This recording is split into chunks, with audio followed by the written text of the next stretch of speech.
अपना जीजा जी संग करतारू जैसे हम ठीक करतनी बुझनी फगुओ के दिन केहू करेला का जैसे अच्छा अपना जीजा जी संग करतारू जैसे डाले खातिर बैठल बानी काहे डालवा देलू ना हमके बोला के अच्छा आज जीजा तोहर रंग मारा चाहिए खाला गे बुझलो लगत ले आई बड़ा केमिकल मिला के हर बार सब दिन बता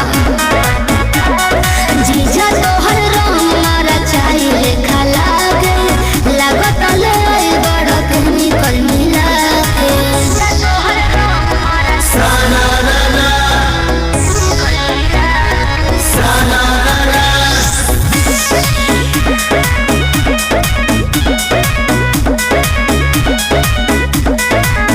छोड़ जाए गाय साली खिसियाई ना जला हट ले बात मन कोरा तारू अपना